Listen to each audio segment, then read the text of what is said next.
Continuing to read from Paul's letter to the church in Rome, chapter 14, verses 1 through 12.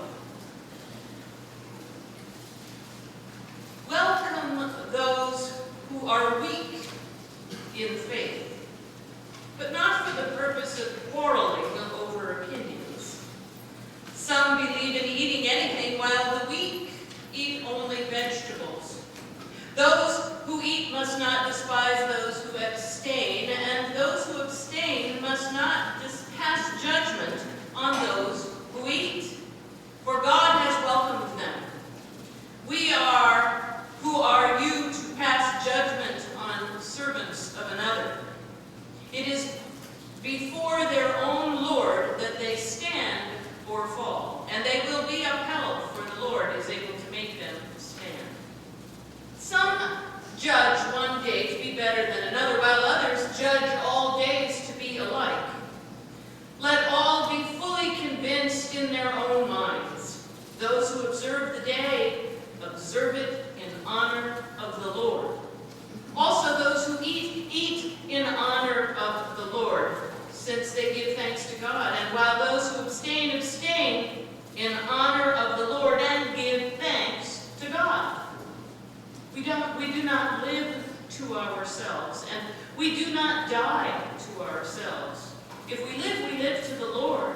And if we die to the Lord. So then, whether we live or whether we die, we are the Lord's. For to this end, Christ died and lived again, so that he might be Lord of both the dead and the living. Why do you pass judgment on your brother or your sister? Or why do you despise your brother or your sister? For we will all stand before the judgment seat of God. For it is written, "As I live, says the Lord, every knee shall bow to me, and every tongue shall give praise to God." So then, each of us will be accountable to God. Thus ends the reading of the word. Thanks be to God.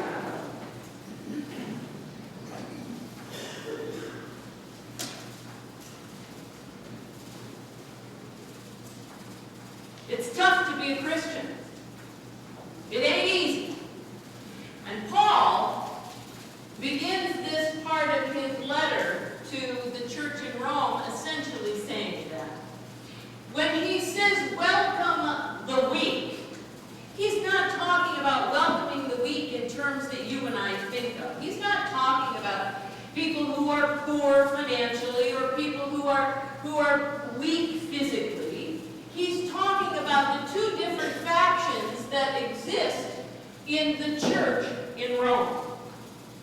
The weak and the strong are actually those people who are conducting their faith differently. Now imagine, if you will, in the church in Rome, it's made up of people who, many of whom were brought up Jewish. They were brought up in Jewish households. And the other half were brought up in Gentile households. So the customs and the practices of their households were very, very different.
you eat in your household if you're Jewish.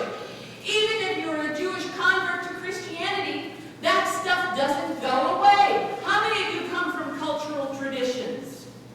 How many of you love spanakopita? Yeah. Huh?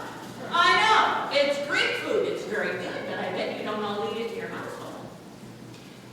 Everybody has their own traditions, their own foods that they are used to eating. So those who were brought up Jewish are still kind of haunted, even though as Christians they're free to eat anything they want to eat, they're still kind of haunted by the traditions that they grew up with. Now they don't want to offend their brothers and their sisters who are Gentile Christians who can what? Eat anything they want. So they don't want to offend them by saying, oh, thank you for bringing that to the potluck, but I can't eat the pulled pork. So they make a decision to abstain from eating all meat. That isn't the weakness that is described, is more a powerlessness to make decisions about what they should or should not eat. It's kind of like the decisions that are made by alcoholics. How many of you know that for an alcoholic, one drink is not enough, and one drink is too many? Weak in the terminology that Paul is talking about is a decision to abstain because you cannot have power over deciding whether or not you should or should not partake. Is that clear? So those who are described as the weak people are the people who've decided, I don't want to offend anybody, so I'm just going to eat veggies at the potluck. And they bring very nice veggie dishes. The strong are the people who are free and confident about eating whatever it is they want to eat. They aren't concerned about it. Paul wants everybody to understand that either way is fine. How you conduct your life, how you eat your food, how you partake or do not partake has to do with honoring God. If you abstain because you honor God. If you eat to honor God. Does that make sense to you? In the Roman Church, he is saying it is not appropriate for you to look disdainfully upon the person who conducts their life differently from you. Don't turn up your nose at how they eat. Neither look down your nose at how they do not. In this life, there are many people who have worked very hard to help us live good Christian lives.